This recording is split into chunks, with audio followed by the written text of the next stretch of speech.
Aí eu Ah, pedi legal. para você mostrar assim a importância do cisalhamento triaxial, o ensaio, em que situações que eles são aplicados, né? E os Uhum. modos desse ensaio, em que situação que ele realizado. Mas antes de mostrar, conhecer um pouquinho de você, como é que foi a sua caminhada, né, de graduação? Depois, como que eu conheci você, a Carol? Como é que você fez Tá lá bom. após? E aí, depois, como é que foi seu teste para ser professora? Beleza? Então, somos Beleza, todos ouvidos. beleza. Boa noite, pessoal. Eu sou Fernanda, formei em Engenharia Civil na UFV, num campus bem pequenininho, não é o de Viçosa, é o de Rio Paranaíba. Lá naquela época, eu sabia que eu gostava de mecânica dos solos, mas a área de geotecnia não é de entrar, não. Tem que ter, assim, alguém que conhece alguém, ou você está fazendo estágio na área, né? Então, eu comecei primeiro trabalhando com construções residenciais, eu e a minha sócia, a Carol, e comecei a fazer a pós de geotecnia, que o Josias é coordenador. Aí, dali, já comecei a ter o primeiro contato, né? Conheci quem era o Josias. Bom, e aí fui seguindo, tentando vagas o tempo todo, não dava certo, e mesmo assim falei, ok, não tenho oportunidade agora, vou fazer oportunidade em outro canto. Trabalhei com construção, aí eu comprei uma máquina SPT para fazer ensaios lá na minha cidade, treinei o pessoal e fiz uma parceria com uma construtora. Então passei um tempo aí fazendo ensaios triaxiais, não, perdão, ensaios de CPTU. CPTU não, SPT. Não, minha cabeça tá bagunçada hoje. E comecei dali. E eu postava sempre a minha vivência no Instagram. O Instagram profissional meu e da Carol chama @mundo da engenheira. Então lá a gente colocava o que a gente ia passando no dia a dia, ele está ativo lá ainda, mas a gente não publica mais nada, mas tem bastante coisa para quem está iniciando a carreira, alguns medos, né, que a gente tem na hora de começar. Então, se vocês quiserem dar uma fuxicada lá no conteúdo, certamente vai ter alguma coisa que agregue aí na trajetória profissional de vocês. E o Josias acompanhava a gente no Instagram, estava lá comentando, curtindo. Comecei a dar aula na UFV, onde eu me formei como professora substituta. Aí eu dei aula de mecânica de solos 1, mecânica de solos 2, obras geotécnicas, metodologia de pesquisa, tudo que os outros professores não queriam dar, tacavam no substituto. Eu falei, pode me dar, que eu faço isso aí. Aí surgiu a oportunidade de eu trabalhar aqui em Belo Horizonte. O meu atual chefe, né, me mandou mensagem no LinkedIn perguntando se eu não queria colocar a mão na massa, em vez de ficar só dando aula, né, lá na UFV. Eu falei, ué, pô.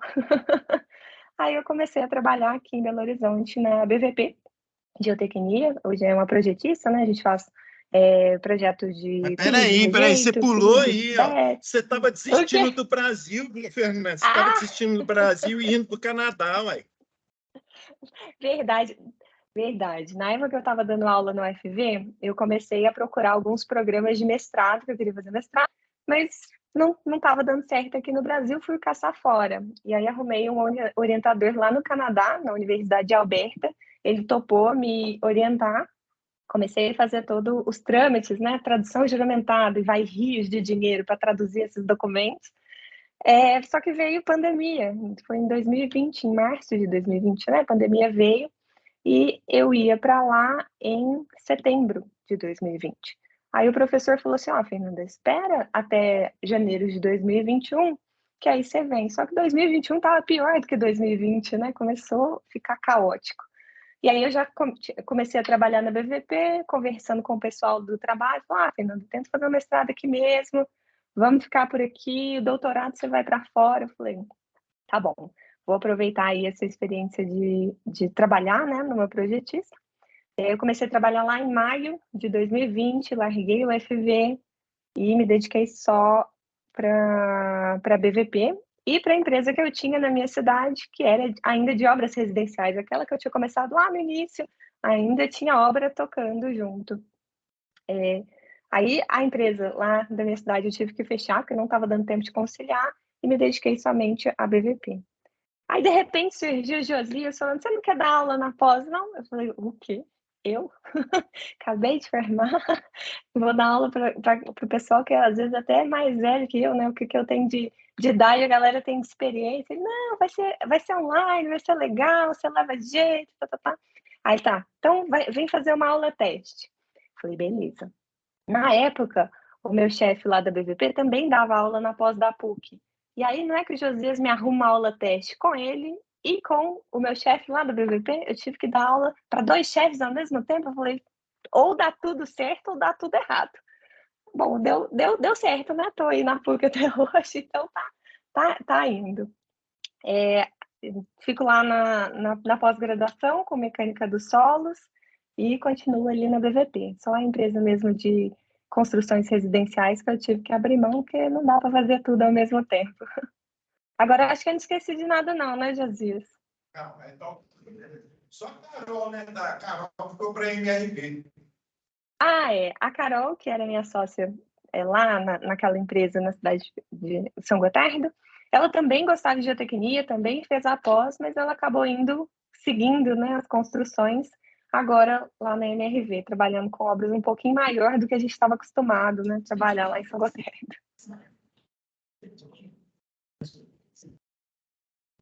Agora, o que interessa? Você dá mesmo diferencial. Oi, esse cortou um pouquinho. Vamos então no que interessa para o Trexial.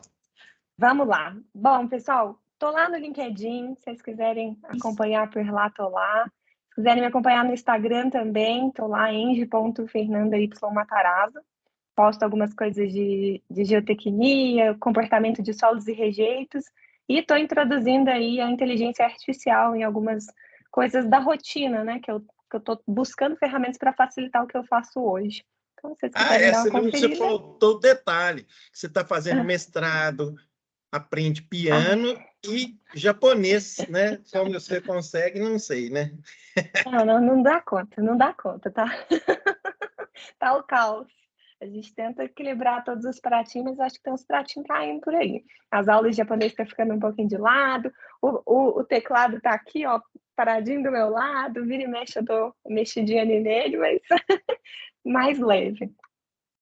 Bom, galera, então vamos falar do ensaio triaxial? É um dos meus queridinhos, é um negócio assim que praticamente todos os dias na minha rotina de trabalho eu preciso lidar com o ensaio triaxial, seja para especificar esse ensaio para algum projeto ou receber esses dados, entender que informações são aquelas e extrair dele as informações para usar nos nossos projetos. Vocês já estão vendo a tela? Já. Já? Beleza. Então, aproveitei aí a apresentação da pós. Então, pode ser que tenha alguns detalhes que ainda vocês vão dar uma olhadinha mais à frente, mas se surgir qualquer dúvida nesse meio tempo, vocês podem ficar à vontade, pode perguntar, estou aqui para tentar responder o máximo de dúvidas possível. Tem meu e-mail aí, caso vocês queiram entrar em contato com alguma dúvida, esse é meu e-mail pessoal, pode ficar à vontade. Tá, peraí que não está passando. Referências básicas. O Josias já deve ter apresentado esses livros aí para vocês no início do curso.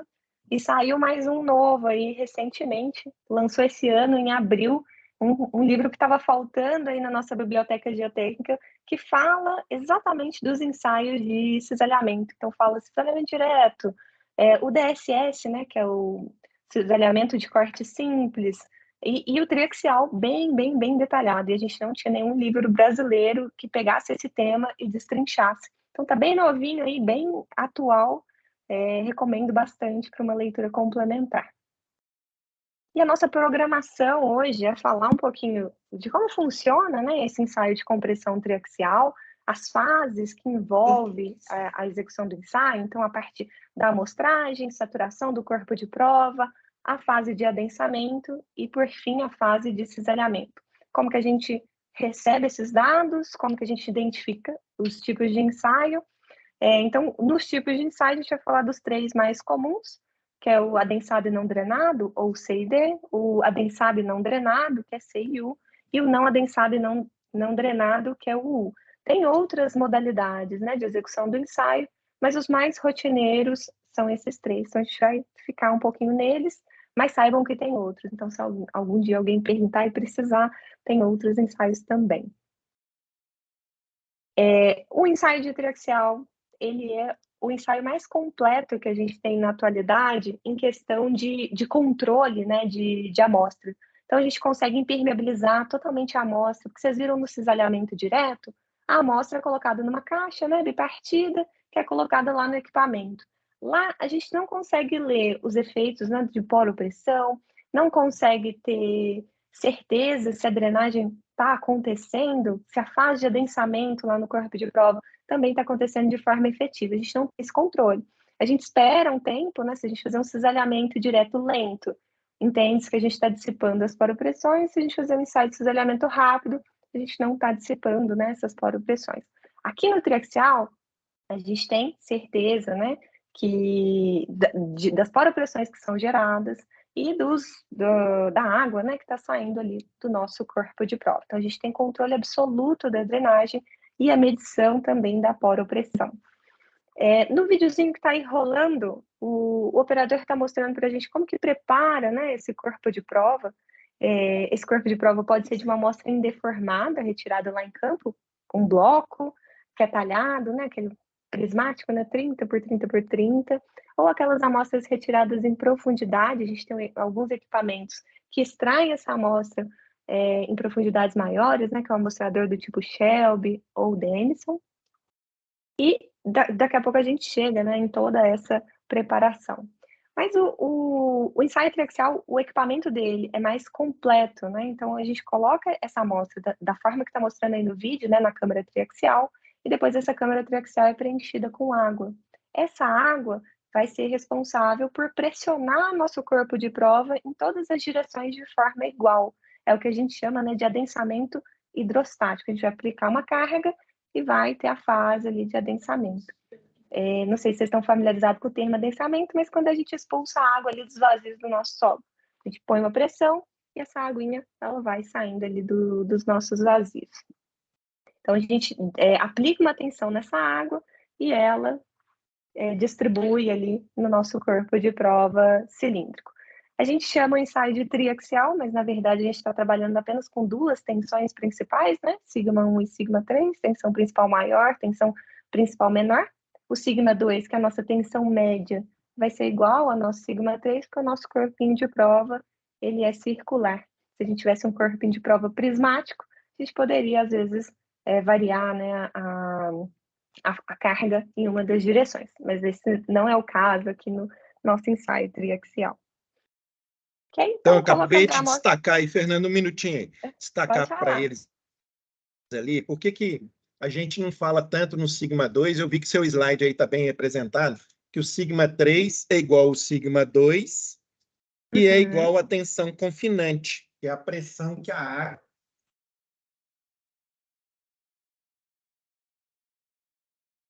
axial ao ponto de prova, beleza?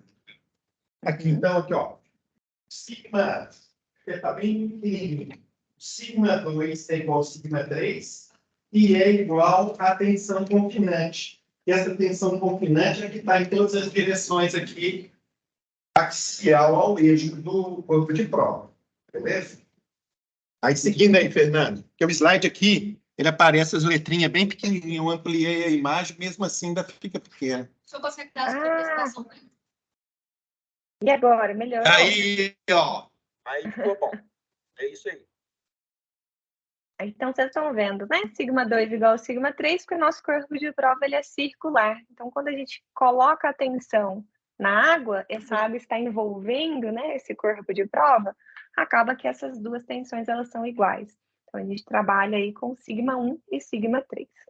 Tem representações que a gente usa, né, a terceira tensão, e tem representações que a gente trabalha só no plano sigma 1, sigma 3. Depois eu vou mostrar, acho que nessa apresentação tem alguns exemplos. Deixa eu mostrar aqui no quadro o que significa essa tensão confinante aqui. Beleza.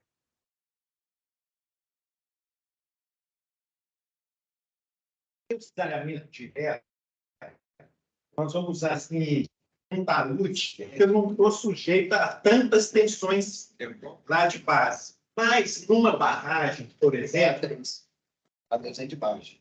2 é de baixo. O crítico 2, 3 é igual. Mas vai ter uma configuração como essa. E aqui tem a essa tensão é diferente. Um também. Ela está querendo mostrar aqui, ó, um ponto, por exemplo, aqui, quanto de tensão que está exercendo a tensão confinante aqui embaixo, ó, na base, por exemplo, do barramento.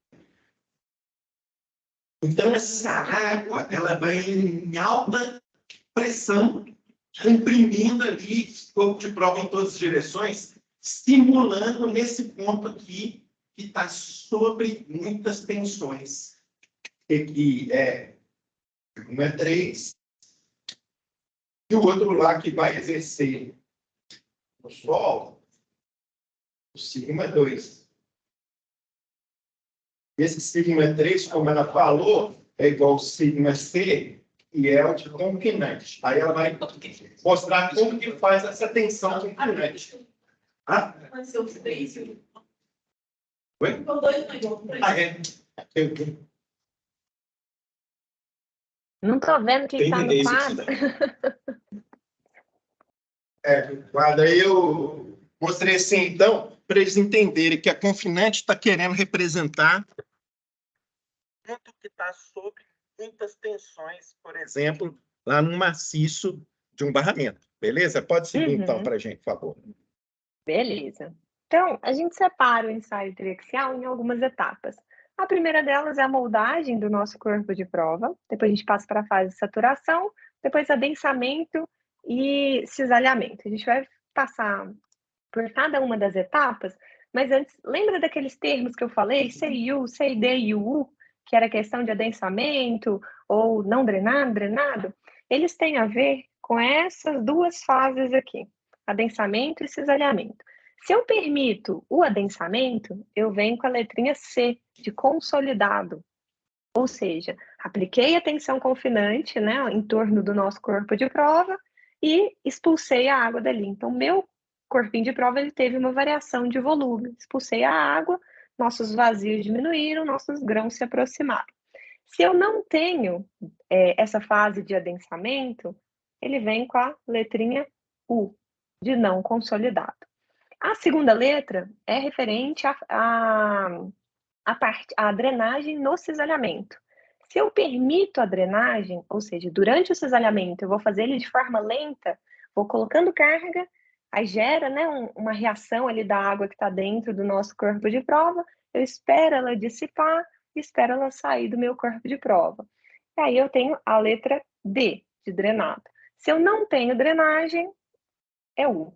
Então, eu posso ter um CD, que é consolidado e drenado, CU, adensado e não drenado, e o U, que é não adensado e não drenado. Daí que vem essas siglas, né? Referente à fase de adensamento e à fase de cisalhamento. Beleza. Então, nossas amostras... Sim. Fernando, deixa eu dar aqui. Então, assim, aí o cliente liga lá para o laboratório e fala assim, eu quero o melhor ensaio que você tiver. Não existe o melhor. É a situação na qual o ponto está sujeito. Ele está sujeito a fluxo de água, então ele vai ter que ser drenado, mas também está sujeito a adensamento, está em alta tensão confinante, então eu vou ter que ter contato grão a grão. Então vai ter que ser adensado e drenado. Só que vai ter situação que não está em rede de fluxo. Então vai ser não drenado. E aí ela vai mostrar no aparelho quando é que eu vou representar isso. Tem os registrozinhos que eu deixo passar a água ou não deixo passar a água. Tá? Aí segue para a gente, então, Fernando. Exatamente. E lembrando, né, que todo ensaio de laboratório, a gente está buscando uma resposta. E essa resposta tem a ver em como o nosso material está lá em campo. Então, se o meu material está em condições onde que a água não está em fluxo, igual o professor Josias falou, o melhor ensaio para ele vai ser um ensaio não drenado, né? Para simular essa água presa ali dentro daquele material. Beleza.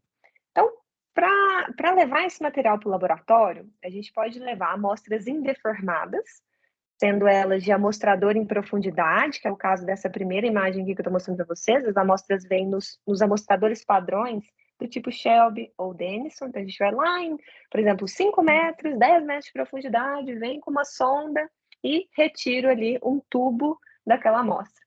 Esse tubo vai ser levado lá para o laboratório, vou serrar do tamanho ali, né, do nosso corpo de prova, e depois vou passar num torno para ajustar o diâmetro. Posso retirar a amostra indeformada em menores profundidades, que aí é no caso dos blocos indeformados, que é a imagem aqui do meio. Vou talhando, né, lá no campo, criando esse cubo de amostra, e dali eu talho, né, o nosso cilindro, ou, dependendo da resposta que eu quero, eu posso moldar esse corpo de prova no laboratório. Se eu quero construir um aterro e eu quero entender os parâmetros de resistência daquele aterro, mas eu não tenho o aterro ainda, lá em laboratório eu vou simular o grau de compactação desse aterro, o índice de vazios que aquele aterro ele vai ter, né, na hora que eu construir ele, para aí sim eu executar um ensaio de cisalhamento direto para eu ter os parâmetros de resistência. Beleza? Então, chegamos com essa amostra lá em laboratório, a primeira coisa que vai acontecer é a fase de saturação. A maioria dos nossos ensaios triaxiais, eles são feitos de forma saturada. Isso quer dizer que vou preencher todos os nossos vazios, né, com água, expulsar o ar que está dentro desses vazios, e aí sim executar o ensaio. O principal motivo para fazer isso é que é a pior condição para resistência do solo. Não sei se vocês já viram sobre tensões, né? Tensão normal, a água tem uma parcela que resiste ao esforço, mas no cisalhamento, a água não tem resistência nenhuma ao cisalhamento, então ela só piora a condição, né, do nosso material. Só que essa questão de saturação não é só porque simula a pior condição, é que o ensaio ele fica mais preciso, porque lá na fase do adensamento, toda a água que sair daquele corpo de prova vai ser o mesmo volume que eu vou ter alterado no meu corpo de prova. Então, saiu um volume de água, eu tenho uma variação volumétrica lá no meu CP e ela tem que ser igual a esse volume de água que saiu. Se eu tenho ar incorporado ali dentro dos nossos vazios, eu não consigo mais fazer essa relação, porque uma parte de volume que vai ser alterada seria o ar saindo. No cisalhamento drenado, qualquer variação de água vai ser correspondente à variação de volume daquele corpo de prova. Então, eu tenho um cheque, né, de entender se as minhas medições elas estão precisas. E lá no cisalhamento não drenado, qualquer valor de poropressão que for gerado, né, no meu corpo de prova, ele vai ser igual se eu medir na base, se eu medir no meio, se eu medir no topo. Se eu tenho ar incorporado ali, essa poropressão, né, que é a reação da água quando a gente pressiona ela devolve uma reação de igual valor. Se eu tenho vazios preenchidos com água, com ar, né, ela não vai se distribuir de forma uniforme, porque ela vai encontrar barreiras ali dentro dos vazios e a poropressão vai ser diferente. Por exemplo, na base vai ser um valor, lá no topo vai ser outro valor. Então, essa fase de saturação é importante para essa precisão, né, do ensaio, para garantir que as nossas medidas estão ok. Ok? Deixa eu dar um toque aqui para eles, espera aí. Uhum.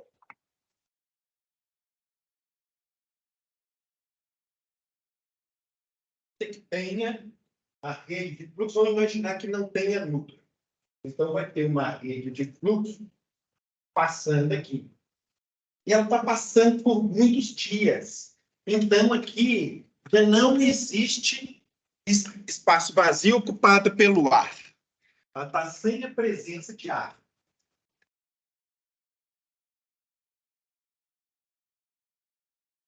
Mas está drenado. Aí, para poder tirar esse ar, lá no laboratório, vai demorar dias para poder expulsar, fazer esse adensamento e expulsar todo o ar. Quando é que eu vou conseguir isso? Quando eu não tiver mais variação nenhuma de volume. Então, o aparelho mede com muita precisão, em milésimo de milímetro, quando ficou constante já aquele volume. Aí expulsou todo o ar. Aí isso significa que ele está todo saturado e sem presença de ar. Então, é um ensaio assim, demorado. Só a preparação, preparar o corpo de prova, fazer a tensão confinante, se vai ser drenado, né, Fernanda? Aí vão demorar dias. Uhum. Tem ensaio que demora semanas, dependendo se eu tenho material argiloso, coeficiente de permeabilidade baixo, demora dias ali para tudo dar certo. Dias, semanas, dependendo. É para continuar, por favor. Pode continuar? Beleza. Então, nessa fase de saturação lá em laboratório, a gente tem alguns métodos, né? Que é de percolação, contrapressão, pressão confinante ou um procedimento misto. O mais utilizado pelos laboratórios hoje é a combinação da percolação com a contrapressão. Então, a percolação, ela vai de baixo para cima, então coloca um fluxo, né, de água ali correndo no nosso corpo de prova, de baixo para cima, para não ter as forças, né, de percolação puxando os nossos grãos para baixo. Porque nesse momento, a gente não quer que a nossa amostra seja perturbada, né? Já que a gente tirou uma amostra indeformada, a gente quer garantir que a estrutura que a gente retirou lá em campo seja a estrutura que a gente colocou dentro do nosso equipamento. Então, esse processo de percolação, a gente vai conseguir tirar as bolhas de ar maiores ali dentro daquele corpo de prova. Mas vai sobrar umas bolinhas. E essas bolinhas, elas vão ser retiradas com o processo de contrapressão. Na contrapressão, tentei desenhar um esqueminha aqui para explicar, né, o que é essa contrapressão. Vai continuar a percolação de baixo para cima, e eu venho e aplico uma tensão confinante baixinha, de 10, 15 kPa. Apliquei. Então, essa pressão está confinando ali, né, um pouquinho o nosso corpo de prova. E por causa dessa pressão que a gente aplicou, a gente vai ter uma reação da água. Por quê? Quando eu tento pressionar a água, ela me devolve uma reação que a gente chama de poropressão, né, ou tensão neutra. Beleza. A gente vai fazendo esse processo de aplica uma tensão confinante e vai sempre aumentando um pouquinho. Aumenta, mede a resposta no centro do nosso corpo de prova. E a gente vai continuar até que o valor aplicado externamente seja o mesmo valor lido lá dentro do corpo de prova. Aí quer dizer que o nosso corpo de prova está saturado. Por quê?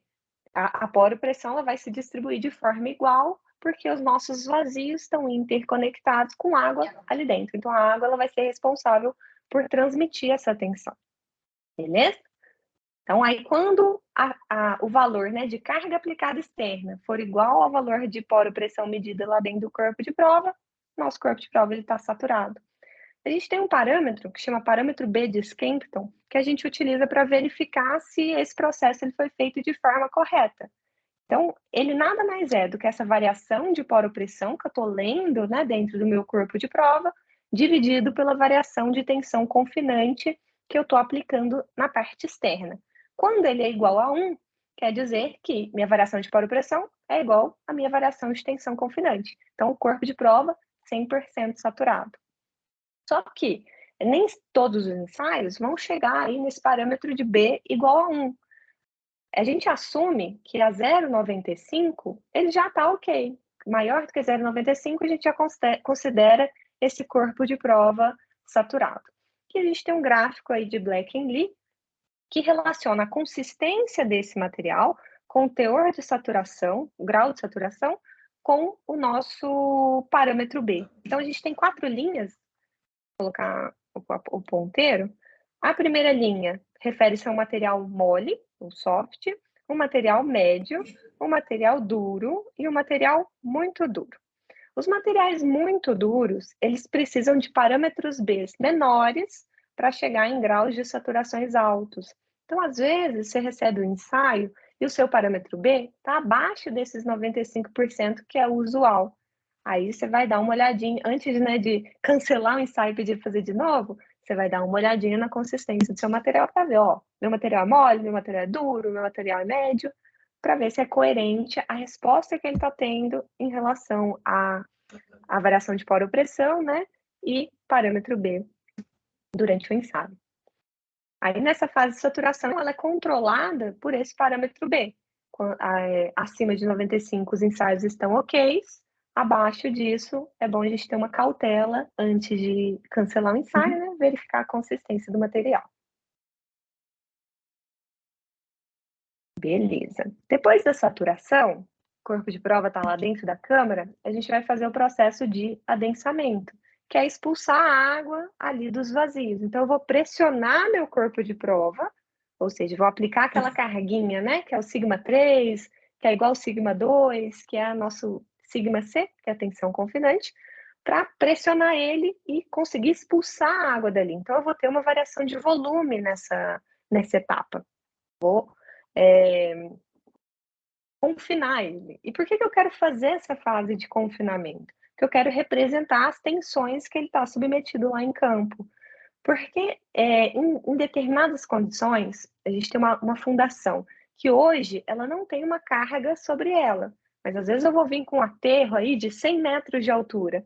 A tensão que ela está hoje é diferente com a tensão que ela vai estar lá no futuro, né? Depois que a minha obra ela estiver pronta. Então, conhecendo meu material de fundação, posso tirar uma amostra em profundidades menores, né? Por exemplo, um bloco indeformado, e simular as condições de confinamento quando ela está lá em profundidade.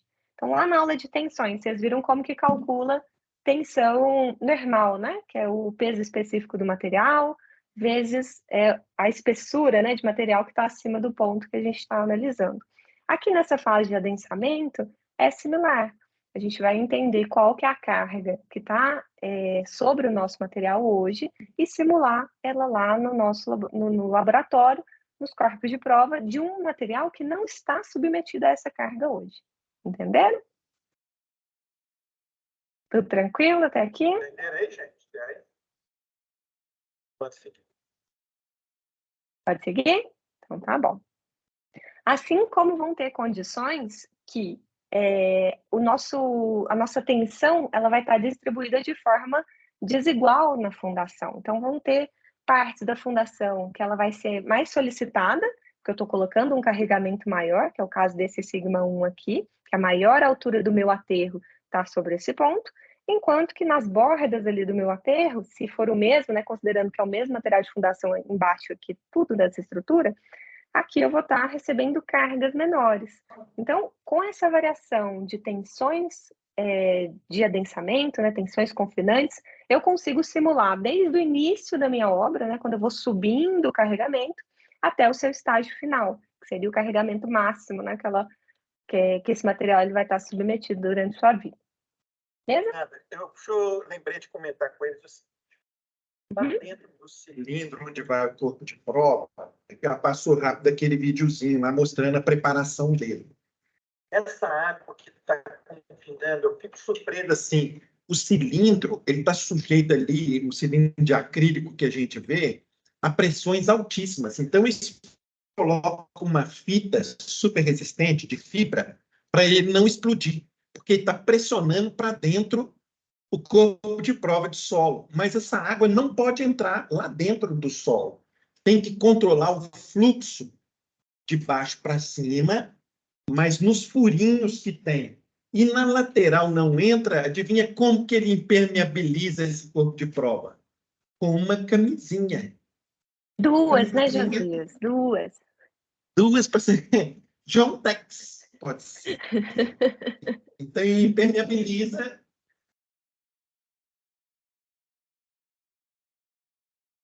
Mas, ao mesmo tempo, impermeabiliza ali na lateral. E eu controlo só no eixo vertical a passagem da água, se eu estou querendo fazer ele drenado ou não.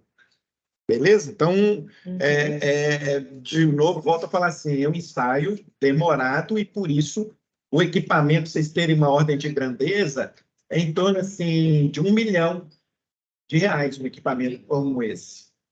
Com as células de carga e tudo. Para calibrar, custa caro. E aí, vou falar assim, Tem laboratórios hoje com 30 células dessas. Aumentou muita demanda, mas é um ensaio. Depois você dá uma ordem de grandeza de valor, que você deve estar mais por dentro de um valor de um ensaio desse bem complexo, mais ou menos. O ensaio CIU, José, se eu não me engano, está na faixa aí de R$ 1.500. Ah. Mas tem alguns que chegam a 5.000 ou não? Então, depende do tipo de material. Aqueles que demoram mais tempo, por exemplo, solos mais argilosos, aí os preços são um pouquinho diferentes. Mas eu não sei te falar o quanto diferente. Uhum. Mas é nessa Beleza. ordem aí. Então vamos seguir. Beleza. Então, nessa fase de adensamento, a poropressão ela vai sendo dissipada à medida que meu corpo de prova ele vai sendo deformado. Então, tenho lá o corpo de prova, saturei ele todo, vim com uma pressão sobre ele, e a água, como ela está em carga lá dentro do corpo de prova, ela vai procurar um lugar com menos pressão para ela ficar mais tranquila, né? A pressão atmosférica vai ser mais baixa com a pressão que essa água está sentindo lá dentro do corpo de prova. Então, ela vai tender a sair desse corpo de prova. E aí, os vazios vão diminuindo e o contato entre os nossos grãos, eles vão aumentando. Isso quer dizer que maiores tensões confinantes vão resultar em maiores resistências ao cisalhamento. Menores tensões confinantes, menores resistência ao cisalhamento, por causa dessa aproximação entre os grãos, ok? Pensando aí no mesmo material, se eu ensaiar ele a 50 kPa de tensão confinante, ensaiar ele a 600 kPa de tensão confinante, a resistência dos 600 vai ser maior do que a resistência dos 50, por causa dessa aproximação entre os grãos. E a gente estava falando, né, dos materiais demorados, como, por exemplo, os materiais argilosos, tem algumas técnicas para facilitar a saída de água desse material. Geralmente é feito com papel filtro em volta ali do CP, né? Seja ele na forma diagonal, seja ele na forma vertical, tem outros desenhos também, para que a água, a hora que começar a ser expulsa ali, ela já encontrar uma forma de sair mais fácil do nosso sistema. Então, isso aqui acelera bastante aí o processo de adensamento. E a Dá uma drenagem... paradinha nessa imagem aí para mostrar. Tá bom. Tem registros. Depois que ele estabilizou e saturou todo, eu posso fechar aqui e não vai estar drenando nada. É aquele não drenado. Ou abrir o registro e permitir que tenha as tensões confinantes e fazer a pressão aqui, mas drenando a água, até romper o corpo de prova. Ela vai mostrar como que ele vai romper. Uhum. Pode seguir, por favor, Fernando. Beleza.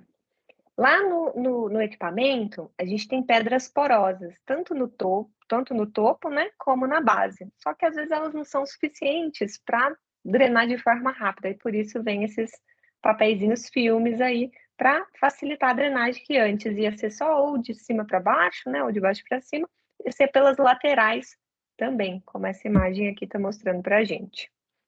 Isso que acontece quando a gente tem a água, né, confinando o nosso corpo de prova, a gente chama de adensamento hidrostático, que quer dizer que as tensões são iguais em todas as direções. Mas em campo, nem sempre é isso que acontece. A gente tem as pressões geostáticas, que é quando eu tenho uma diferenciação entre a tensão normal com a tensão vertical. Em alguns casos especiais, a gente pede ensaios de adensamento anisotrópicos, que é quando a gente simula um adensamento de forma desigual, considerando, por exemplo, uma tensão vertical maior do que a tensão horizontal. E para isso a gente usa o coeficiente de empuxo, ou o K0. Acho que eles vão ver sobre isso em Mecânica dos Solos 2, Josias? Ou vocês já falaram de K0? Não, Não, né? Então, Não, lá mas em tá Mecânica dos Solos 2, vocês vão falar um pouquinho sobre o K0, mas nada mais é do que uma relação entre a tensão vertical e a tensão horizontal. Então, a horizontal, ela vai ser uma parcelinha da tensão vertical e dependendo do tipo de material, a gente tem um K0 diferente. para as areias, um K0 menor, para as argilas, um K0 maior. A gente consegue calcular esse K0 pelo coeficiente de Poisson, que é um dos coeficientes que a gente consegue retirar também dos ensaios triaxiais, que é de acordo com a deformabilidade ali do nosso corpo de prova. Beleza, então a gente moldou o corpo de prova, saturou lá no laboratório e definiu as tensões ali para o adensamento, né, para aproximar os nossos grãos. Depois que essas fases estão completas, a gente vai para o cisalhamento de fato. E aí a gente vai aumentando a tensão axial até que o nosso corpo de prova, ele rompa. Então, aqui, ó, o corpinho de prova rompido. Aqui estão as pedras porosas na parte de baixo e na parte de cima. A proteção em borracha, né, que o Josias mencionou, falei para vocês, né, que são duas, porque tem corpo de prova que fica semanas submerso ali em água. E às vezes uma estoura. Se eu tiver só uma, perdi todo o meu ensaio. Então, eu preciso ter essa segunda proteção para o material aguentar mais tempo ali dentro daquela água sob pressão. Beleza? Um toque aqui. Então, a grande diferença desse ensaio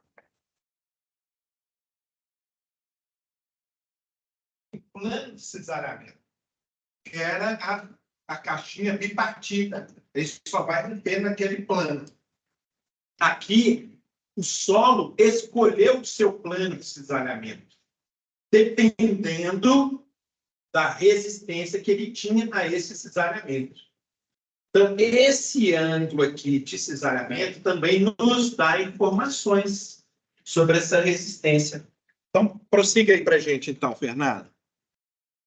Beleza. Então, igual o José estava falando, o solo ele vai romper no seu plano de maior fraqueza. Lá no cisalhamento direto, a gente está impondo uma cunha ali para ele, né? Um plano de cisalhamento, está sendo imposto. Aqui não. Aqui a gente deixa o solo mostrar para a gente onde é a sua zona de fraqueza. Okay? Então, recapitulando, né? Corpo de prova cilíndrico é colocado dentro da nossa câmara triaxial, envolto aí por uma membrana de borracha, a gente coloca pedra porosa embaixo, pedra porosa em cima, vem com a câmara triaxial, preenche com água, e essa água, ela vai ser a nossa pressão confinante. A gente vai aplicar uma tensão na água, e essa água ela vai distribuir ali no nosso corpo de prova. Depois que o processo de adensamento está completo, a gente vem aumentando a carga axial até que o corpo de prova rompa. Na fase de compressão, quando eu tenho, né, a tensão igual em todos os lados, não tem como eu ter um plano de cesariamento, porque eu estou comprimindo ele em todas as direções da mesma magnitude. Eu só vou ter a formação de um plano de cesariamento se eu variar o nosso plano de tensões, né? Eu ter sigma 1 e sigma 3. Só com sigma 1 eu não vou conseguir romper o nosso corpo de prova. Ok? A diferença entre sigma 1 e sigma 3... Então, sigma 1 menos sigma 3 é justamente a tensão desviadora, a que vai levar o solo a romper. Um diferente do outro. A sigma 1 Exatamente. maior que a sigma 3, para provocar aquele cesariamento. Aí segue aí para a gente. Exatamente. Deu um zoom aí no esqueminha, né? Primeira fase, compressão, mesma magnitude em todas as direções. E na fase 2, que é o cisalhamento, estou aumentando gradualmente ali nossa tensão axial, ou seja, colocando a nossa tensão desviadora, que o Josias mencionou, para romper o nosso corpo de prova. Beleza. Então, nesse ensaio triaxial, a gente consegue fazer o ensaio de duas formas. Eu posso colocar deformações e ir medindo as tensões resultantes. Então, eu consigo reproduzir qualquer comportamento, tensão, deformação do nosso material. Ou eu posso colocar tensões estipuladas e ir medindo as deformações que o meu corpo de prova ele vai sofrendo ao longo do tempo. E aí a gente consegue reproduzir comportamentos diferentes dessa primeira versão aqui, que é a deformação controlada. Hoje em dia, a gente trabalha com os dois tipos de solicitações, só que o de deformação controlada, ele dá resultados melhores para a gente em termos de tensões. Então, a gente tem trajetórias que se adequam mais às trajetórias ali reais. Okay? Então, com esse ensaio triaxial, a gente consegue ter parâmetros de poropressão, que é parâmetro A e B de esquema. Então, a gente só falou do parâmetro B, que é aquele que a gente controla, né, a saturação. O coeficiente A, ele é utilizado no cálculo da nossa poropressão, do ensaio, e ele vai depender do tipo do nosso material, do tipo de solicitação que ele já sofreu ao longo da sua vida. Eu costumo brincar, né, que o solo tem uma memória, que quando a gente aplica uma tensão sobre ele, ele guarda aquela tensão. Falou, opa, essa é a maior tensão que eu já sofri na minha história. Se depois de um tempo esse material ele sofreu uma tensão menor, ele vai ter uma deformação menor. Se ele sofreu uma tensão maior, ele vai deformar maior. E esse histórico de tensões muda a forma que ele vai responder à sua resistência ao cisalhamento. Vocês vão falar sobre isso aí ao longo do curso, que são os comportamentos normalmente adensados ou pré-adensados.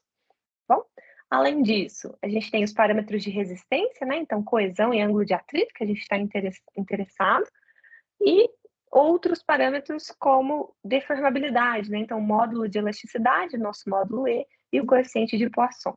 Os parâmetros de resistência, a gente utiliza lá nas nossas análises de equilíbrio limite, que é coesão, ângulo de atrito. E os parâmetros de deformabilidade, a gente utiliza nos modelos de tensão-deformação, que é entender como que o meu material ele vai se deformar à medida que eu estou colocando um carregamento sobre ele. Então, o ensaio triaxial, diferente lá do cisalhamento direto, ele dá um número de informações maiores. Então, é um ensaio mais completo, né? A gente consegue extrair dele mais informações do que somente coesão e ângulo de atrito. Lá no cisalhamento direto, a gente não consegue ter esses parâmetros de deformabilidade. Então, se a gente quer fazer um modelo de tensão-deformação, a gente vai precisar aí de um ensaio triaxial drenado, porque eu quero que ele altere, né, o seu volume, eu quero que ele se deforme. Ok? Vou dar um toque aí complementando. Então, essa questão assim, de memória de tensões, o tipo de solo que guarda memória de tensões são solos finos, a argila. Então, quando você pega e tira um corpo de prova de um solo lá na natureza, indeformado, e aí você está vendo, dependendo da deformação que ele vai estar submetido,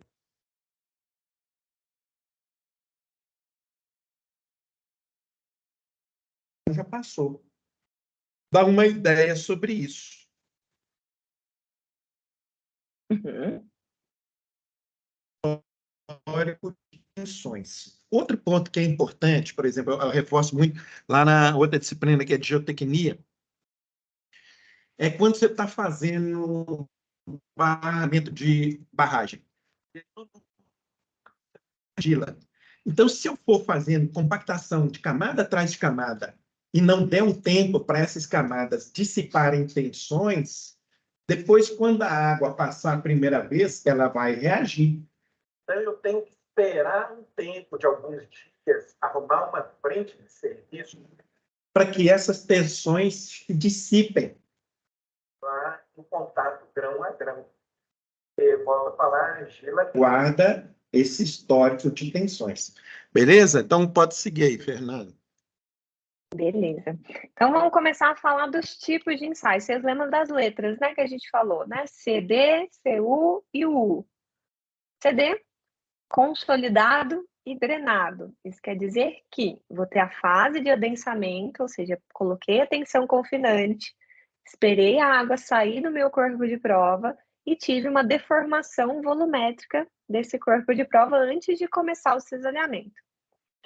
Depois, então a gente aplicou a tensão confinante, esperou o corpo de prova adensar, para depois a gente começar o cisalhamento.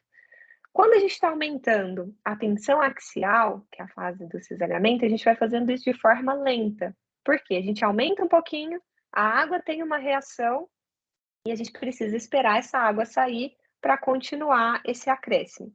Porque eu quero ter a poropressão, né, ou tensão neutra, nula durante todo o nosso ensaio. Porque nesse tipo de ensaio, CD, eu estou interessada em como o meu corpo de prova ele deforma com a tensão que eu estou aplicando a ele. Eu não estou interessada na resposta da água nesse momento, Porque esse ensaio, ele vai representar situações em que a água, ela não fica presa ali dentro do nosso corpo de prova quando a gente aplica uma tensão. Um caso desses é, por exemplo, eu tenho um talude, uma encosta, eu retirar uma amostra indeformada, o ideal é que a gente faça um ensaio consolidado e drenado, porque eu não tenho água estacionada ali nele, que eu tenho uma drenagem, né, natural que acontece naquele material. Mas se eu tenho um material que está preso ali em materiais com permeabilidade baixa, que a água não sai com tanta rapidez, eu preciso fazer um ensaio não drenado, porque eu estou interessado em como que a água reage ali com as tensões que eu apliquei.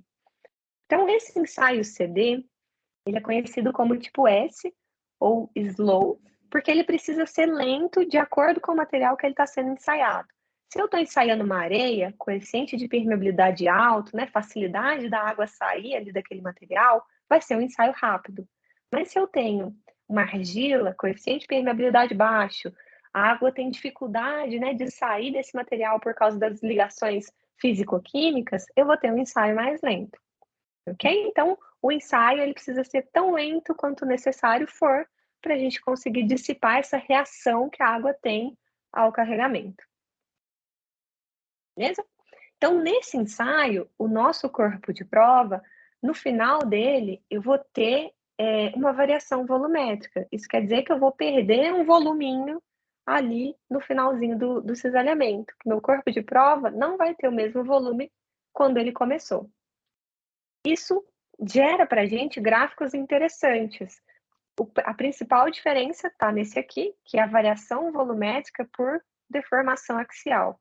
À medida que o meu corpo de prova ele foi submetido ao cisalhamento, o quanto que ele foi deformando durante essa pressão, né, que ele sofreu. E aí a gente consegue separar o material em comportamento dilatante e comportamento contrátil. O nome já é bem explicativo, né? Então, quando eu tenho comportamento contrátil, apliquei a tensão, o meu material ele vai juntar os grãos. Por quê?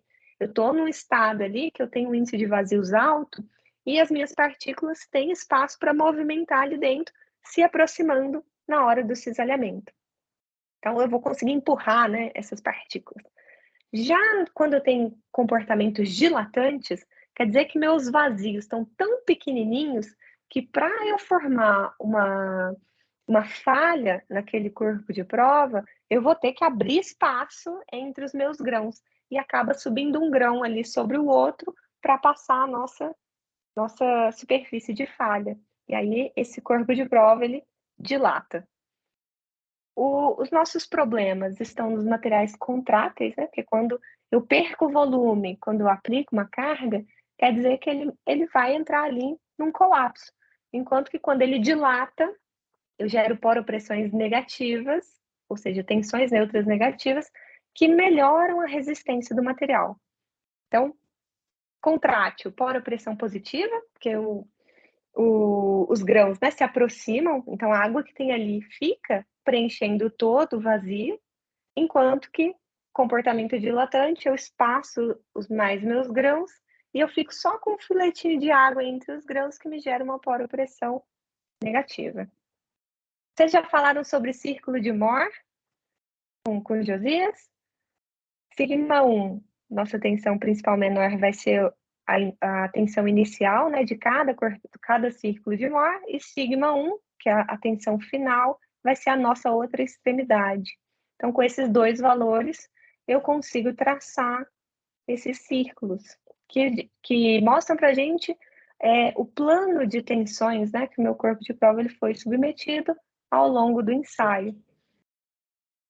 Para eu definir uma envoltória de resistência, eu venho traçando uma reta tangente a esses círculos. Tudo que está para baixo dessas retas são parâmetros que o material está estável, né, que não vai entrar em ruptura. Quando eu entro em contato com essa reta, eu tenho colapso do meu material, e acima dessa reta não tem nenhum significado para a gente. Então, a gente preocupa só com a reta para baixo. Fernanda, okay? Volta ali nesse gráfico e voltar a fazer pergunta aqui. É o seguinte, apesar de eu ter falado, volta, Léo. falou assim, a reta sempre sai da origem. Nesse exemplo aí, é um tipo de material. Ah, E no ciclo tá de Moore está saindo o bem sigma 1 e o sigma 3. Aham. Nem sempre sai da origem. Nesse caso, nem está saindo da origem, está saindo próximo da origem, está saindo com intercepto de 2 kPa. Então, o intercepto vai ser o valor que refere-se à coesão, né? E a inclinação da reta, nosso ângulo de atrito. Esse valor que a gente obtém nos círculos de Moore, de coesão, não quer dizer que é a coesão verdadeira lá do nosso material.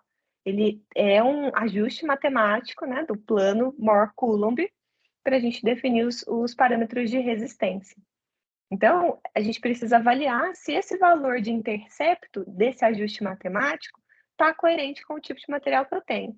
Ensaiei uma areia, me deu um intercepto coesivo de 20 kPa. Não é condizente, porque a areia a gente espera coesões nulas ou baixíssimas, né? Então tem que ficar atento. Dá um zoom ali para eu mostrar a equação para eles ali. O que é a equação da reta? 0,344. Cuja tangente é isso? Tem que saber o ângulo de ação. 0,344. 18 graus, que parece que foi pequeno. E a coesão, já falou assim, intercepta, que está dando 1,98, que acabou arredondando para 2, alguma coisinha, está borrada ali na projeção. 2, porque arredondou para 1,98 de coesão.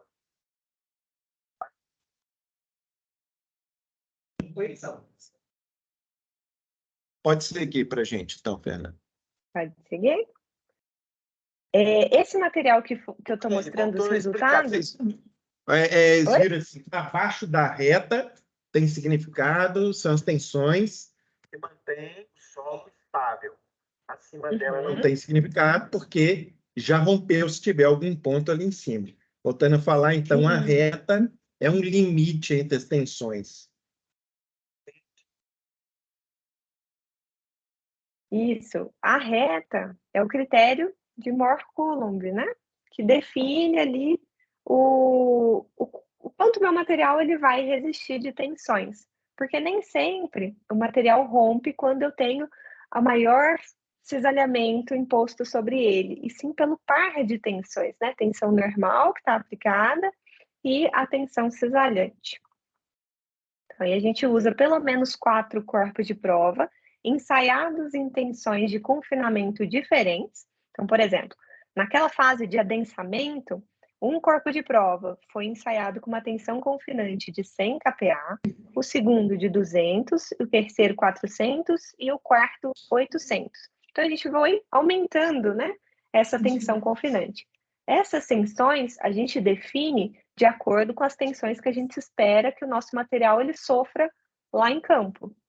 A gente faz uma conta, né, de o que vai estar sobre ele, a espessura, né, de material que vai estar sobre ele, qual que é o carregamento que isso vai gerar nesse material. E aí a gente define essas faixas de tensões, pegando valores inferiores a essa carga, porque a gente não vai chegar no campo e depositar um aterrão. A gente vai subindo, né, devagarzinho. Então essas tensões elas vão aumentando gradativamente. Então é importante para a gente entender esse comportamento à medida que a gente vai aumentando tensões lá em laboratório, ok? Então, precisamos aí de, no mínimo, 4 corpos de prova com tensões diferentes que vão nos gerar círculos diferentes. Eu falei para vocês, né? Tensões confinantes maiores vão gerar resistências maiores, porque eu tenho meus grãos mais próximos. Quantos mais próximos meus grãos, mais esforço eu preciso fazer para romper, né, esse material. Ok? Outro gráfico que a gente tem é tensão desviatória, ou seja, a diferença, né, de sigma 1 e sigma 3, pela deformação que o meu corpo de prova ele foi sofrendo ao longo do ensaio.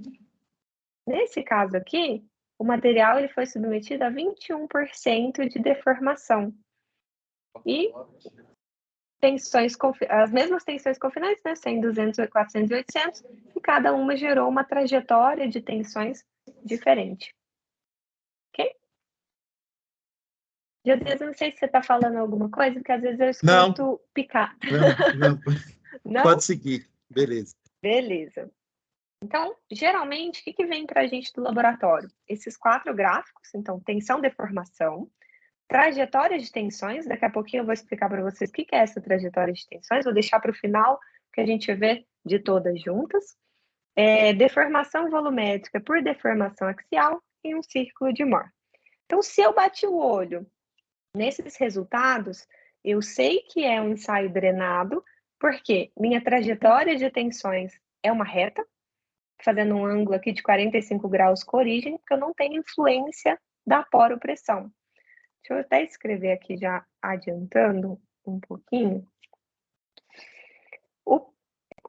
A trajetória de tensões, ela é feita num espaço PQ. O P é sigma1 mais sigma3 dividido por 2, ou seja, a média, né, das tensões principais. E o Q é sigma1 menos sigma3 dividido por 2, que é a metade da diferença entre as tensões principais. Então, quando eu quero representar como que meu corpo de prova ele foi evoluindo durante o carregamento, eu poderia fazer vários círculos de Mohr, à medida que eu vou aumentando, né, meu sigma1, até chegar lá na minha tensão máxima. Mas essa representação, ela ficaria muito confusa. Então, a gente vem pegando esses pontos máximos para entender como que o meu material ele foi se comportando à medida que eu fui aplicando tensão sobre ele. Então, a gente simplifica o círculo de Mohr por essas trajetórias de tensão. Nos ensaios CDs, são retas porque eu não tenho influência da poropressão. Já que a poropressão é nula, meu corpo de prova ele vai se comportar dessa forma. Ok? Voltando aqui no deformação volumétrica por deformação axial, esses 3 corpos de prova, eles têm um comportamento contrátil, porque a gente tem valores positivos, então quer dizer que estou aplicando a tensão, meu corpo de prova tende a reduzir de volume, e esse último corpo de prova aqui embaixo, de 100 kPa, a partir desse ponto, que a deformação volumétrica é negativa, ele está expandindo. Ok? Alguma dúvida aqui no CD? Podemos passar para o CU? Então, assim, um material, vamos supor, lá do rejeito, se ele é contrátil, ele é ruim, porque ele está sujeito a ter liquefação.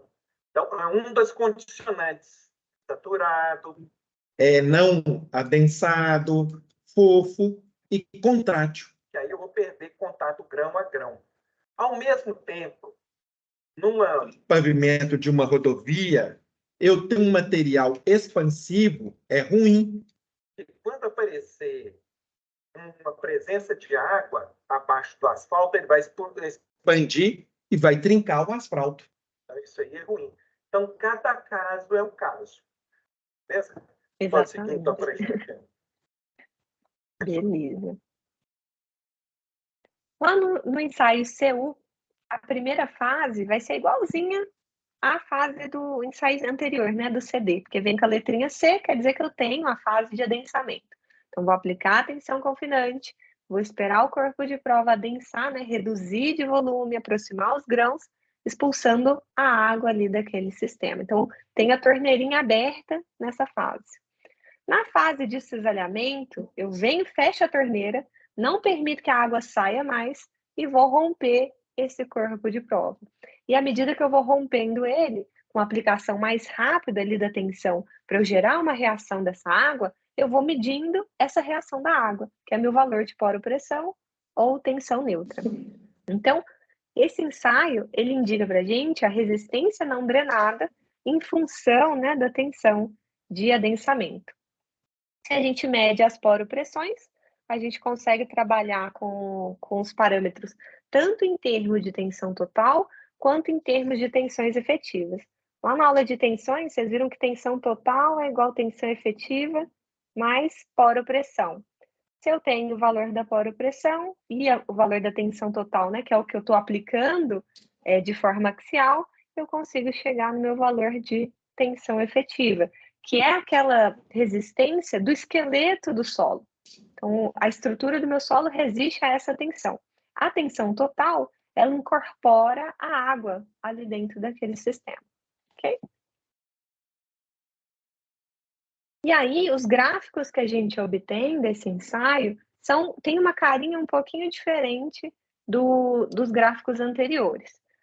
O deformação, tensão-deformação, trajetória de tensões e círculo de Mohr são os mesmos gráficos que a gente viu ali, com comportamentos um pouquinho diferentes. Só que aqui nesse aqui a gente não tem variação volumétrica, porque lá na fase de cisalhamento, lembra que eu falei para vocês que a gente fechou a torneira? Se eu fechei a torneira, eu não vou ter água, né, saindo dali, e como a água é incompressível nesse ensaio, eu não vou ter variação de volume durante o cisalhamento. Então, o que eu vou ter no lugar do gráfico variação volumétrica por deformação axial? Variação de poropressão, ou tensão neutra, por deformação axial. A gente vai entender se essa poropressão que gera, né, essa reação da água que gera ali dentro, se ela vai dissipar ao longo do ensaio, ou se ela vai gerar e vai permanecer constante, como que vai ser o comportamento dela à medida que eu for carregando aquele corpo de prova. E aí, quando a gente bate o olho na trajetória de tensões, vocês estão vendo que agora a gente tem curvas e não retas? É porque aqui a gente tem a influência da poropressão. Quando eu estou indo para o sentido das menores tensões, quer dizer que minha poropressão é positiva ao longo do meu ensaio. E quando eu estou girando para o sentido das maiores tensões, quer dizer que minha poropressão é negativa ou eu estou tendo uma redução da minha tensão neutra. Nesse caso aqui, olhando essa última curva, o que eu tenho? Minha poropressão sobe, sobe, sobe, sobe, sobe, até mais ou menos aqui. Aí eu estou indo nesse sentido. Depois, essa poropressão ela começa a reduzir. Então, minha trajetória de tensões acompanha essa redução, fazendo essa curvatura que a gente consegue ver no gráfico de tensão-deformação. Então, quando a gente analisa os resultados, a gente sempre analisa o conjunto de gráficos juntos, tanto tensão-deformação, quanto variação de poropressão e trajetória. Então, todos os gráficos eles precisam mostrar para a gente o mesmo comportamento. Não tem como eu ter uma poropressão negativa e meu corpo de prova está indo no sentido das menores tensões. Não é compatível. Então, a gente consegue ver o mesmo resultado nos dois gráficos, ok? E o círculo de Mohr, como a gente... Toquei neles aí, Fernando.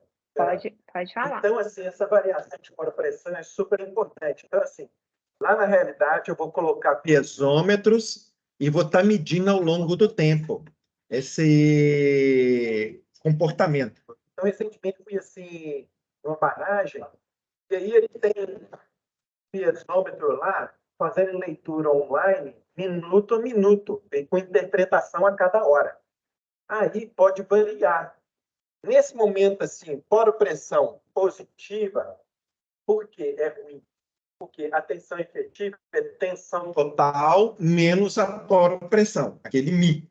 Aí eu vou estar diminuindo a tensão efetiva. Quando eu estou tendo poropressão negativa, é tensão total menos a poropressão. Se ela é negativa, menos com menos, é mais. Então, eu estou aumentando tensão efetiva. Contato grau a grau. O que é essa poropressão negativa? É a sucção. Então, o solo passa a ter, está chupando os grãos para ter um contato grão a grão. Um comportamento diferente. Pode seguir, então. Exatamente. E como nesse ensaio a gente conhece os valores de poropressão, a gente consegue, igual eu falei para vocês, né, trabalhar em termos de tensões totais e tensões efetivas. Isso quer dizer que a gente consegue traçar os nossos círculos de Mohr considerando tensão total e tensão efetiva. Nesse gráfico, a linha contínua são as tensões totais, então o círculo de 100, 200, 400 e 800 com linha contínua. Amplia aí para poder ver. Ah, é. Amplia o gráfico. Beleza. Aqui. Linhas contínuas, tensões totais, e as linhas tracejadas são os mesmos corpos de prova, descontados aí os valores de poropressão. Então, a envoltória efetiva me dá ângulos de atrito maiores e coesões menores, enquanto as trajetórias totais me dão coesões maiores e ângulos de atrito menores, que são as nossas resistências não drenadas, né?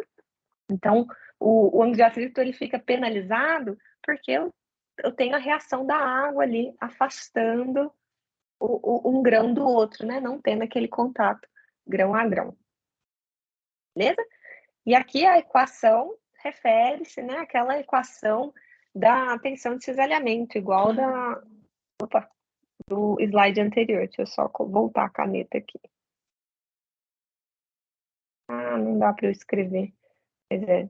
Ah, peraí. Problemas.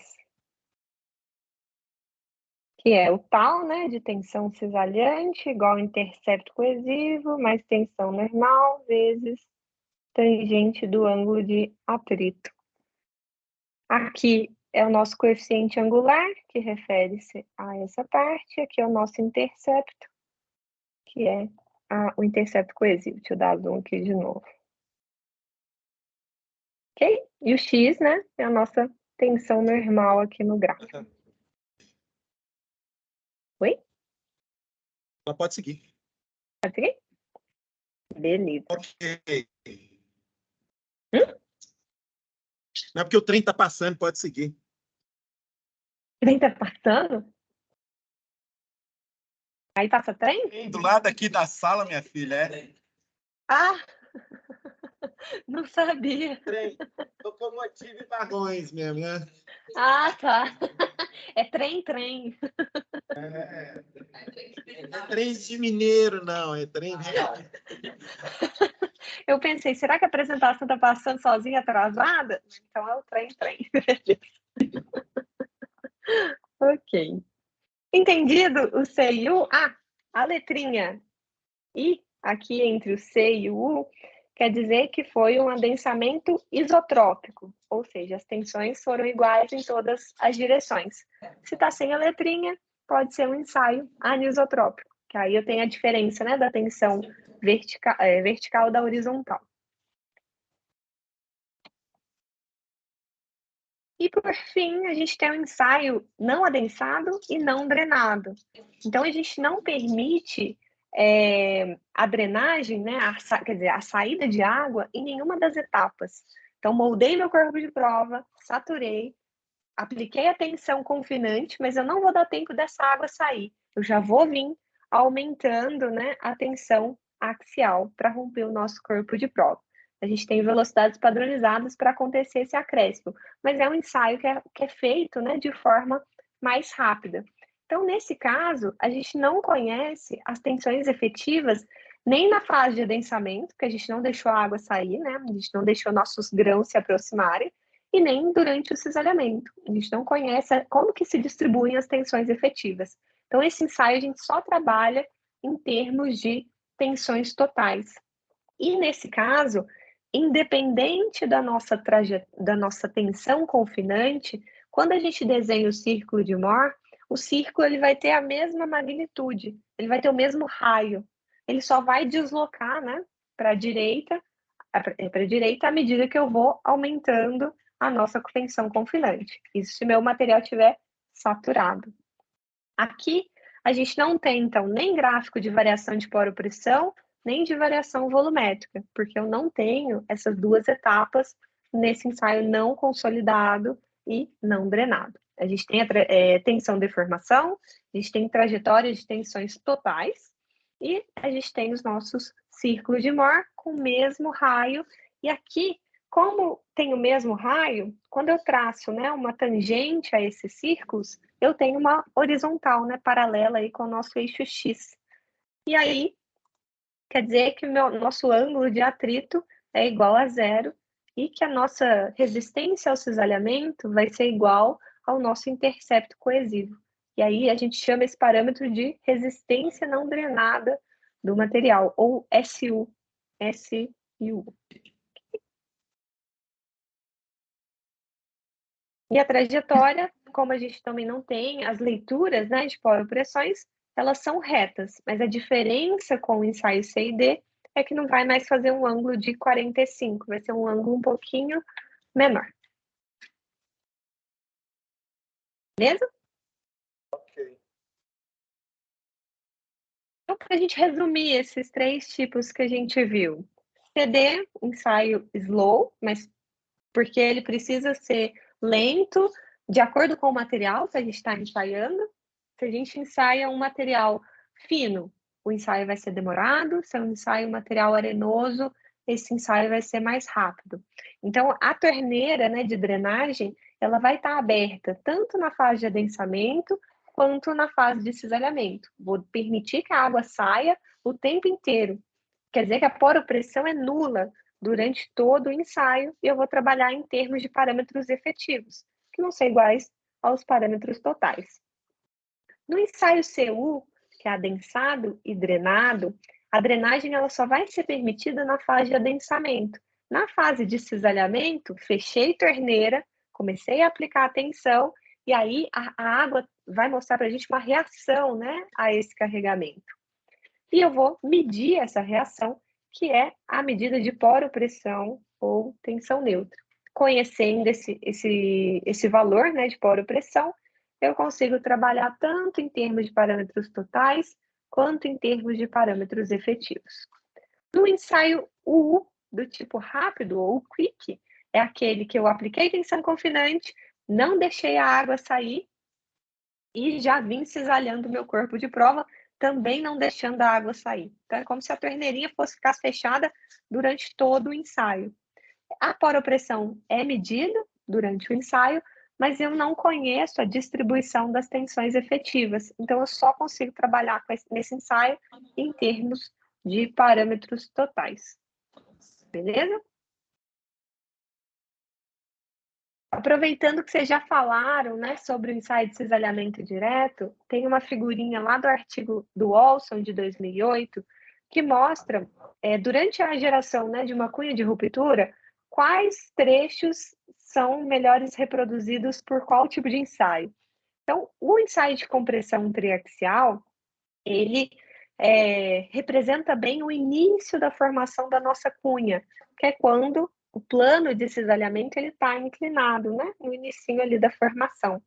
O cisalhamento direto, que na verdade é o DSS, não é aquele da caixinha bipartida, é um ensaio que deforma o meu corpo de prova de forma igual, ele já representa mais a metade para o fim da nossa curva.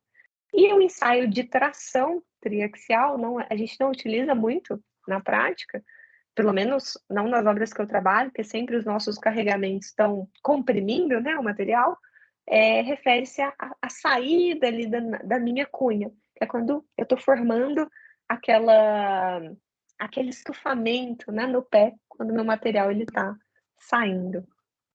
E se eu tenho um deslizamento lateral, também seria representado pelo DSS, o cisalhamento simples. Beleza? Sim. Pode passar, José? Pode passar. Beleza. Como que tá o tempo? Acabando. Tá acabando? Não, beleza. Dá uma acelerada aí. Beleza. Então tá bom. A gente viu os ensaios, né, dos resultados, todos eles têm um círculo de Mohr e tem uma trajetória de tensões. O círculo de Mohr é o que a gente mais aprende, né, como obter os parâmetros de resistência, porque utiliza a equação da resistência ao cisalhamento. Só que a gente consegue ter esses parâmetros também pela trajetória de tensões e entendendo como que o material foi comportando à medida que eu fui carregando, foi gerando poropressão. Então, a gente usa outros critérios para definir esses parâmetros. Pode ser a tensão de pico, ou a máxima tensão desviadora, né, que foi aplicada no nosso curvo de prova. Posso utilizar a máxima razão entre as tensões principais, sigma 1 e sigma 3, que é o que a gente chama de máxima obliquidade. Posso definir uma deformação específica para o meu corpo de prova, para obter esses parâmetros. Por exemplo, meu material ele tem uma ruptura frágil. Então, vou definir parâmetros com 1, 2% de deformação. Ele não resiste a muitas deformações, ele rompe com pouca deformação. Ou esse material ele já resiste a deformações longas. Vou tirar um parâmetro de resistência residual, que é depois do rompimento, o que ainda sobrou de resistência para esse material? Ou o estado crítico, que é quando esse material ele já não tem uma variação de tensão e mesmo assim ele continua deformando. Então, o critério de máxima tensão desviadora é o mais comum, só que nem sempre as curvas tensão-deformação têm um pico bem definido. E aí a gente precisa buscar outros critérios para definir esses parâmetros, né, essa envoltória. Aí a gente vai para o gráfico de trajetória de tensões. Já expliquei para vocês, né, a representação, que é pelo P, que é a média das tensões principais, e que a metade da diferença entre as tensões principais. E o próximo gráfico, para mostrar para vocês os vários critérios que a gente tem. No gráfico da esquerda, a gente usou a máxima desviatória, máxima obliquidade e a inversão. O que acontece? Esse material, se a curva está indo, né, no sentido das menores tensões, quer dizer que eu tenho poropressões positivas acontecendo. Então, essa poropressão positiva, ela aconteceu até um certo momento. Depois, meu corpo de prova ganhou resistência com poropressão negativa ou com a diminuição dessa poropressão. Só que, em alguns casos, considerar esse ganho de tensão não é muito representativo para o comportamento do material, porque isso acontece em deformações muito altas. Então, o material já rompeu, e eu estou considerando parâmetros mais otimistas para esse material, enquanto eu tenho situações piores. Então, eu venho e defino ali um parâmetro no ponto de inversão, que é desconsiderando esse ganho de resistência. Então, o engenheiro geotécnico, ele precisa pegar um ensaio e entender o que vai ser mais representativo para o material que eu estou trabalhando, para o tipo de obra que eu estou trabalhando, para definir esses parâmetros. Porque imagina, se eu pegasse os parâmetros de máxima desviatória, eu teria um atrito de 31,8. E o de inversão eu já tenho parâmetros menores, né, de 28,8. Parece pouca essa diferença, de 28 para 31, parece, só 3 graus, tranquilo.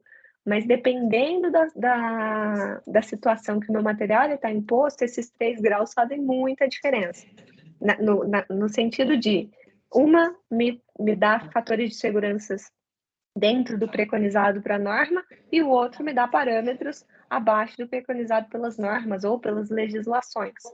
Então, definir esses parâmetros pensando na representatividade dele é muito importante.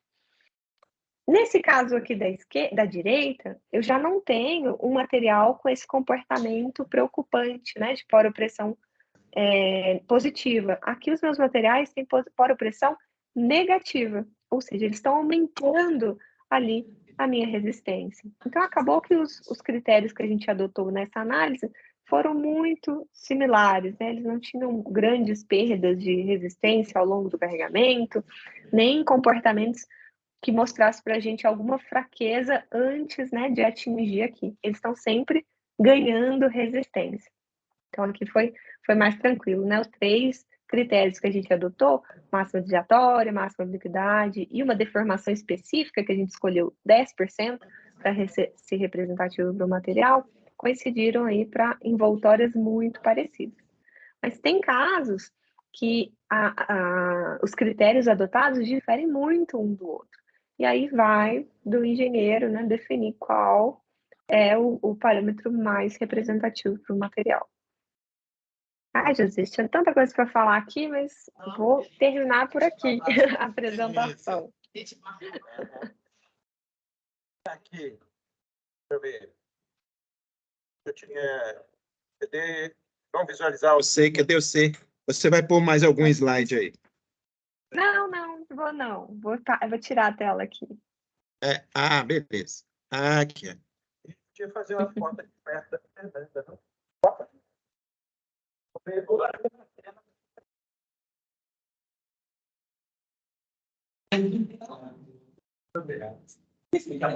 Vai ser. Aí tem que apagar. Aí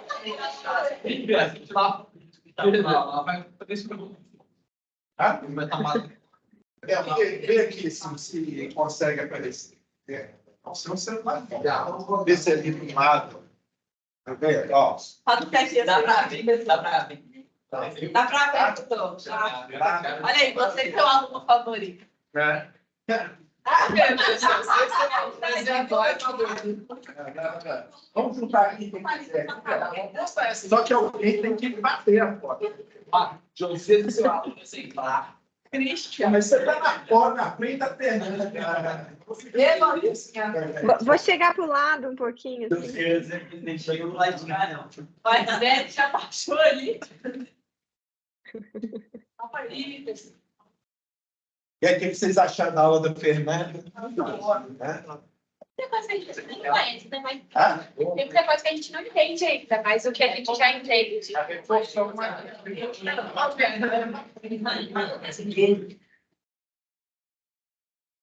aqui, aí eu vou para a pessoa que é já um ponto positivo aí, os pontos para você. Ponto esse. Opa, 2, 3. Aí, ó.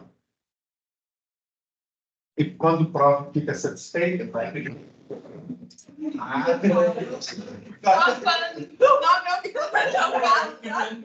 É pra cortar a vista. Fernanda tá acostumada, né, Fernanda? Mas espero que Peraí, porque esse aqui é a anotação, vou deixar com vocês, eu já vou pôr aqui. Ô, Fernando, então te agradeço que acende as luzes todas. Né? Vocês estão todos escurinhos. Aí agradeço aí a sua boa vontade em fazer essa aula. Justamente no dia dos namorados, quer ter seu namorado, né? Você também me contou o detalhe das suas filhas, a Ruth e a Lourdes. Vou pegar elas. Elas estão aqui, ó. Elas são as minhas filhinhas. alunas preferidas. Aqui, ó. Lurdinha. Vou pegar a dona Ruth agora. E as filhas acompanhando a aula aí, elas estão aprendendo mais. Ó. Aí essa é a dona Ruth. Mas esses cachorros são um pouquinho feios, Fernanda. Tão lindo, Josias. Não é possível.